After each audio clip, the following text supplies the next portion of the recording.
Hello and welcome to Long Beach Lens. I'm your host, Derek J. Simpson, Executive Director of the Long Beach Community Action Partnership. And today I'm very proud that we have two special guests for you, and they're from ReThinking Greater Long Beach. Please welcome Dr. Alex Norman and Dr. William J. Crampton.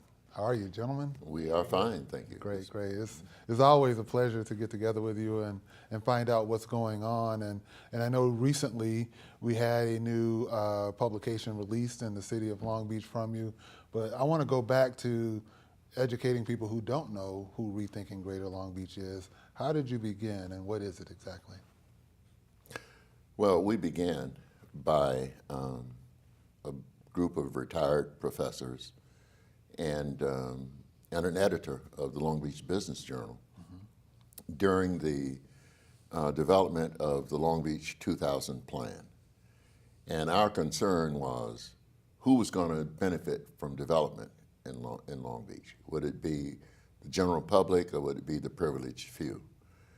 So we started with an advocacy for people knowing what was going on so they could make decisions about decisions that were having an impact on their lives. And so we got together and put on a conference and invited people, and 125 people showed up, which surprised us because we were talking about who rules Long Beach and how did Long Beach come to be the way it was. And during that process, at the same time, Bill and I were on a committee at Cal State Long Beach, and the Knight Foundation had done a study that suggested there ought to be a database of human service agencies. So we took that information to Cal State Long Beach, and they formed a committee of two. Nobody was interested in it but us. And during the process, I said to Bill, you know, I'm with this group, ReThinking Greater Long Beach, why don't you come over and sit in with us? And he brought his database. And he had this incredible education database that then we added the demographic database for Jack Humphrey, right, and the public safety database from the police department. So that began ReThinking Greater Long Beach. And then we had the conference at Long Beach City College where about 300 people showed up, which is Florida's. It was major. And from that point on, we've been an icon. So Bill, when you see what's going on here originally, knowing your background in education, what were your thoughts in terms of the contribution that you might be able to make? Well, my goal at the beginning, and still is to get the information out with my primary interest, K through 12 education, but the other areas too, to the people in the community so the people have the data and seeing where disparities are, where problems are, and have the data to go to the school district, principals, or whether, and say, look, this is what's happening in our school, what can we do about it? And that's been my objective from the day one. Now let me be clear about that because I've heard you, Dr. Norman, say many times, you're just providing the data. It's not about rethinking, trying to make any sort of analysis beyond the fact that here are the facts. Well, and it's up for those experts to actually process that, correct, in the community. Well, let me respond to that. And Alex, I think, feels the same way. We've been around long enough, maybe too long, that we have learned for political leaders, organizational leaders, and that they want to come up with ideas themselves. They don't like somebody else telling them what to do. So what our objective is to provide the information, right, in some cases lead them, but let the decision come from them, and it's much more likely to be implemented than we writing up a thing and saying, the school district should do this, or the city should do this. Provide the data. Probably wouldn't go far if you told them what to do anyway. But we know we've tried that in our younger days right, many times. We know how far it goes. Right. One of the phrases that I read was building a movement for social action. When you hear that term, Dr. Norman, what comes to mind? Well, we know that, well, from the civil rights movement and from the anti-Vietnam War movement, we know that collective action is what moves publicly elected and appointed officials to take action. And so we thought that by informing the public that they would become concerned to the extent that they would want to form some collective action. And so in the beginning, we just presented the data. We didn't do any suggestions or any conclusions for any action to be followed up. But after about 2 or 3 conferences, we saw that people weren't taking any action. And so the next time we gave a conference and we made a presentation, we made some suggestions. And fortunate for us, there were 2 foundations there, the Long Beach Community Foundation and the Josephine S. Gumbiner Foundation. And they took us up on it and had us to present to their boards. And the result of that was the Connected Corridor. Right, and I was about to ask, so Bill, you were on board during that time as well with the Connected Corridor. Right, I came in about a year and a half after ReThinking originally got started. Right. So for those who aren't aware of the Connected Corridor, can you guys tell us what it was and why was that so important? Well, it was really by accident because we did the Atlantic Avenue on poverty. Right. We had done a broad city conference on mental health and poverty, and we got no response. So we thought if we did a case study and say selected a corridor and did a study on that corridor, that we might be able to focus people in on some action to be taken. So we selected the corridor from Paramount to Compton, to the ocean, and from Martin Luther King Jr. Boulevard on the east to Long Beach Boulevard on the west. And we divided that corridor into 4 sections and did poverty along that corridor, poverty and education along that corridor. Right. So we expected the people to be spurred to action. And what happened was the foundations were spurred to action. We got a grant from the Long Beach Community Foundation for hardware and software so that our computers could kind of talk to each other. And then they got Leadership Long Beach to manage the Connected Corridor and funded them to organize up and down that corridor to get people engaged in civic and community action. And for the next 4 years, that's what happened. Right. And I know that even to this day, over on Atlantic Avenue, there are still some residual benefits of that initial effort. Would you agree? Yeah. Definitely. Yeah. First Friday is still going on. Right. And Change Agents, I mean, that group, Change Agent, they were just a YMCA program. Right. And now they're making $25, $50 an hour. Yeah, doing great work in the community. And I know one of the derivatives of your work has been the Long Beach Community Database. And Bill, I know that's one of your areas of expertise. Can you explain what that was about and where we're at with that right now? Well, I had, at that time, a huge amount of data on my computer. And data on my computer is absolutely worthless to the community. So it was trying to find a way to get it out. First, I did some work and made up a little program so we could hand it out on CDs and that. But the real goal was to get it on the internet.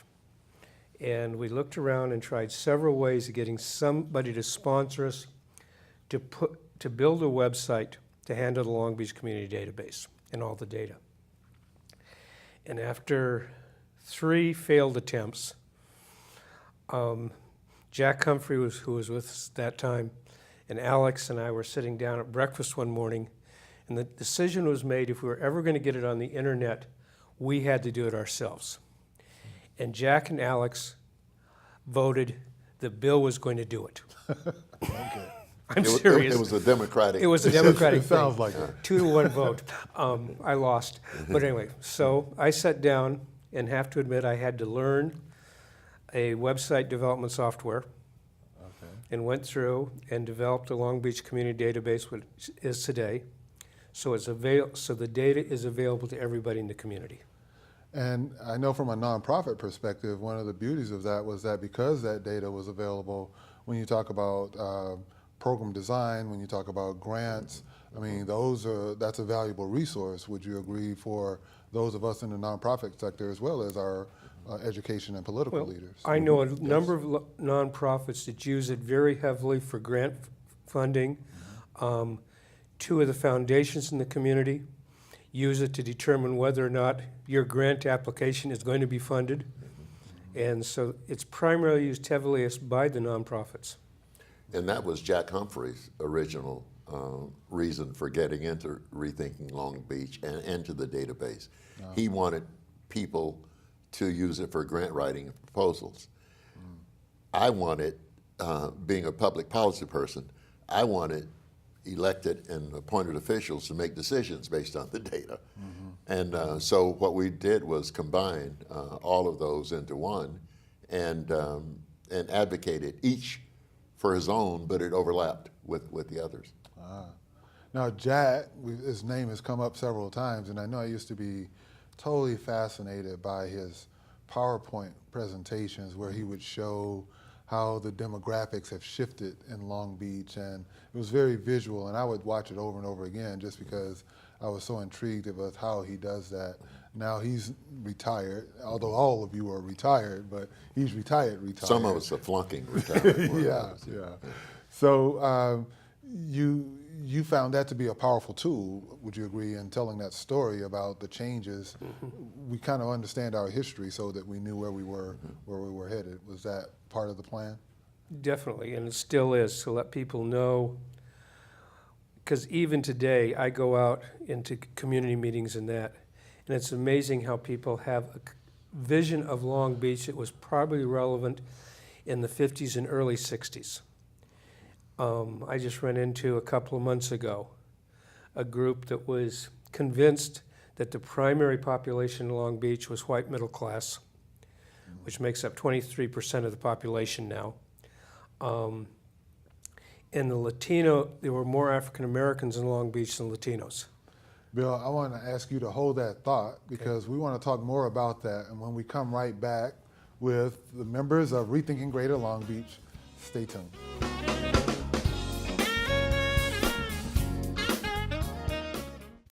My name is Tari Shakur. I'm youth organizer with Youth Justice Coalition. Our 1% campaign focuses on taking 1% of the budget used for LAPD, LA City Attorneys, Sheriffs, County, and Probation. This equals to $100 million a year. That's enough to fund 25,000 youth jobs, 50 youth centers, and 500 peace builders in schools and on the street, therefore decreasing the school-to-prison pipeline and mass incarceration of people of color in general. Visit youthforjustice.org to learn more about the campaign and get involved.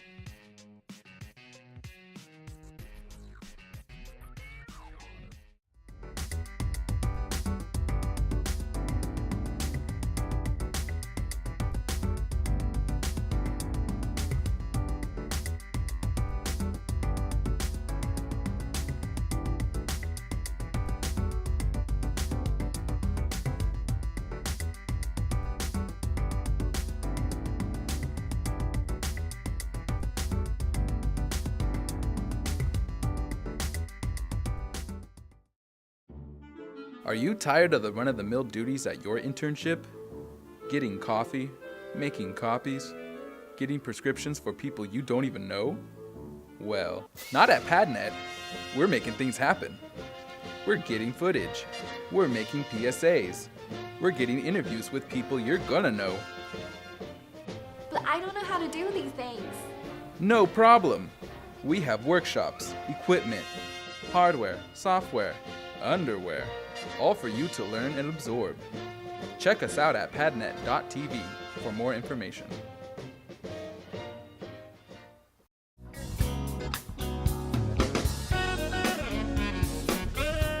Welcome back. I'm your host, Derek J. Simpson, and we've been speaking with Dr. Alex Norman and Dr. William J. Crampton, and they're from Rethinking Greater Long Beach. And before the break, Bill, you were talking about the fact that some people had this misconception of what the demographics of Long Beach really look like today. Can you finish that thought?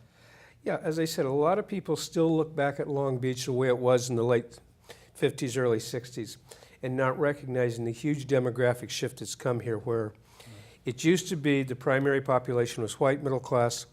The primary ethnic group was African American. It's now shifted to the primary population is Latino, with about 47% of the Long Beach population being Latino. Almost high 50% of the school system students are Latino, and the whites have decreased to 23%. African Americans has decreased to 13% of the population, which is a significant change in all sorts of needs, cultural needs, and everything else in the city. And public policy, too. So it's important for the elected and public officials to recognize that this demographic shift means a change in the way that decisions should be made at governmental level, and the change in the way things should be made at the Long Beach Unified School District and the Long Beach City College level as well. Mm-hmm.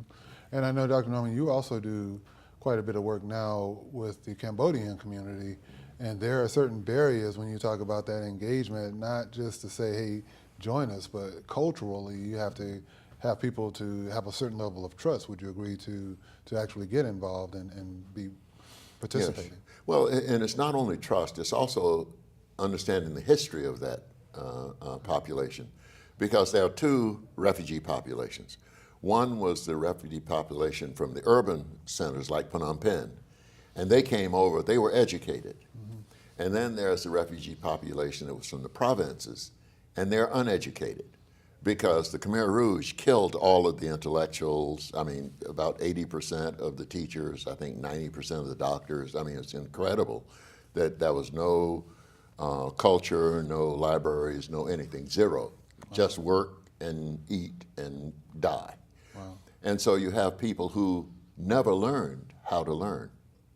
So when you reach out to that community, particularly you're talking about the older Cambodians, they never learned how to learn.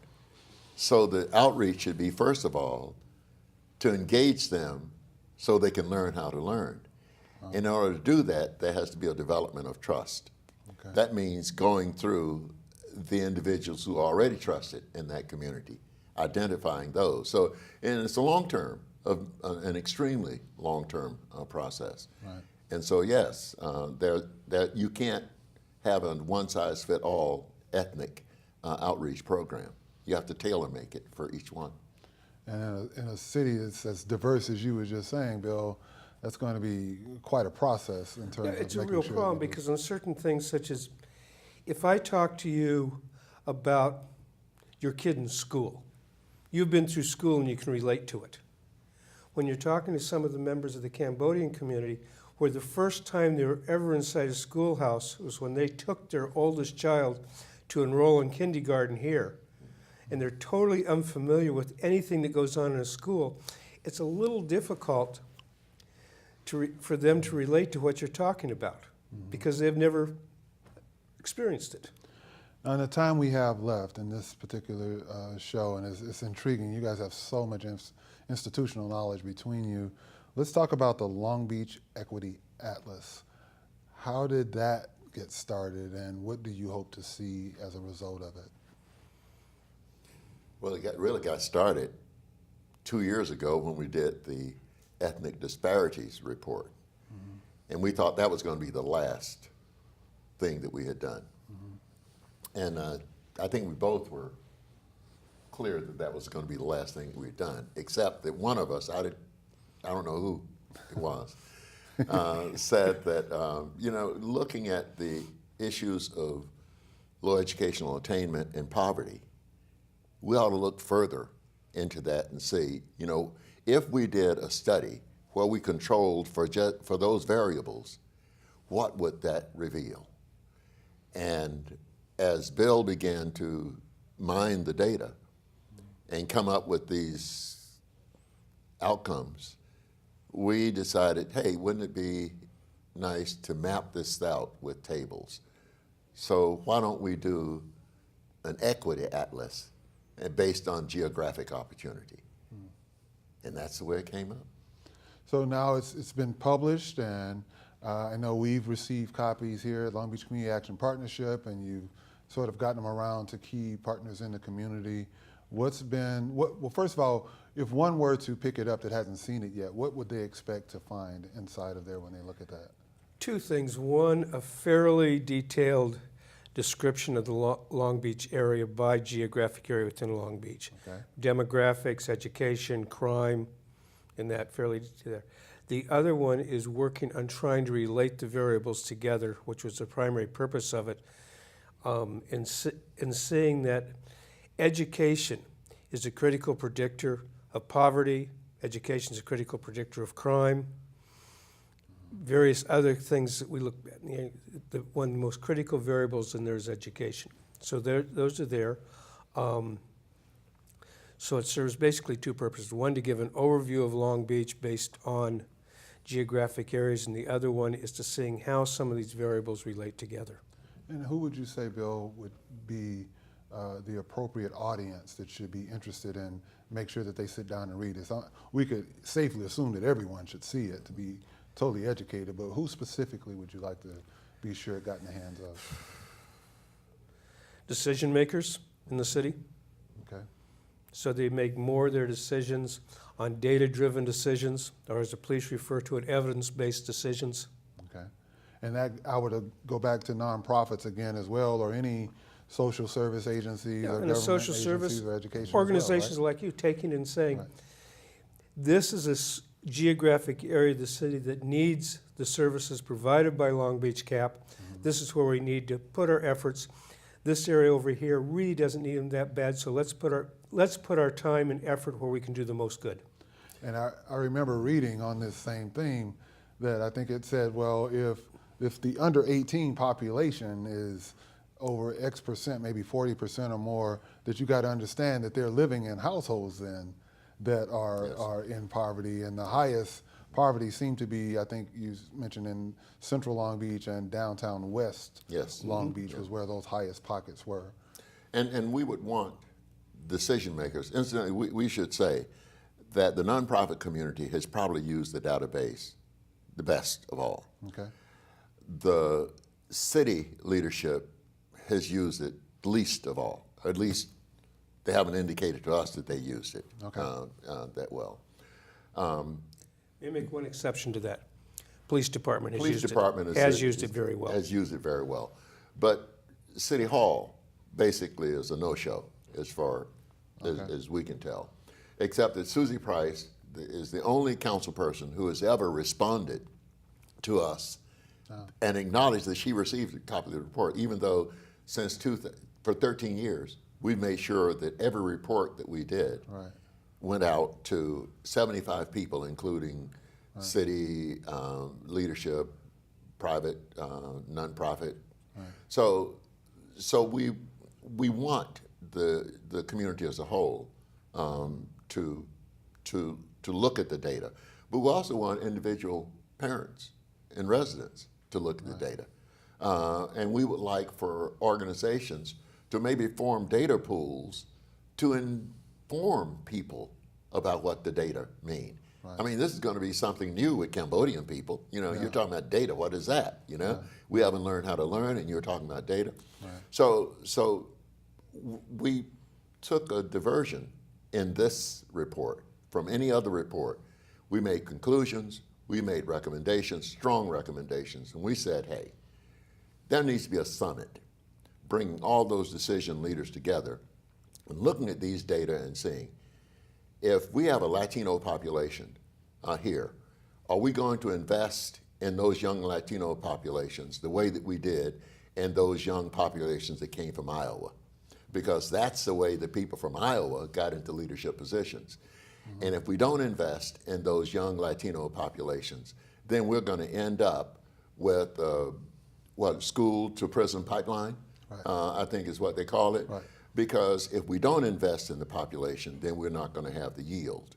And that's the difficulty, I think, that Bill is mentioning, that people who view Long Beach as it was rather than Long Beach as it is. Now, you mentioned Susie Price, and I can say from personal experiences, I know that I've had several instances where I've present it to city council, and she'll make it a point to say, hey, I've read what you've given me. So Yeah. she has that reputation of being very well read in terms of information. Not that it's more or less than others, but I know for a fact in dealing with her.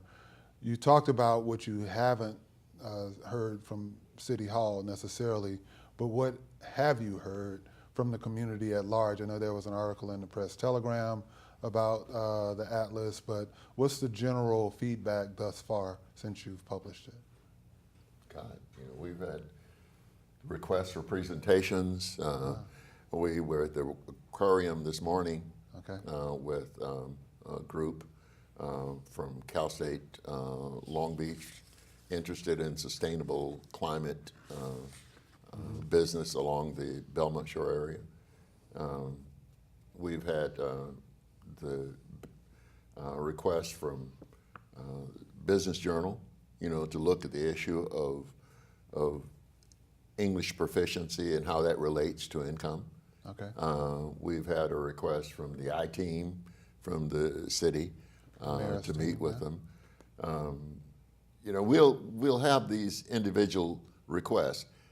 What we do not have is a request from the city manager, a request from the mayor. As a matter of fact, the mayor took issue with me in the article and suggested that even though we have challenges, that he was more optimistic and we should look at the data. Well, as I look at the data, I don't see a pessimistic situation. I see a realistic situation. Right. So it's not a matter of optimism versus pessimism. It's an issue of realism. And the only way you can solve problems is to acknowledge that the problems exist. I could go on, but they're telling me I'm out of time. I want to thank you, gentlemen, and maybe we can have you come back again and educate people more about what you are doing and what we can do to take this and go forward. That concludes our show. I'd like to thank Dr. Alex Norman and Dr. William J. Crampton, two gentlemen I have the utmost respect for joining us on today's show. Be sure to follow PatNet TV on Facebook, Twitter, and Instagram for the latest updates. This show has been brought to you with the support of the Long Beach Community Action Partnership. Thank you for watching Long Beach Lens.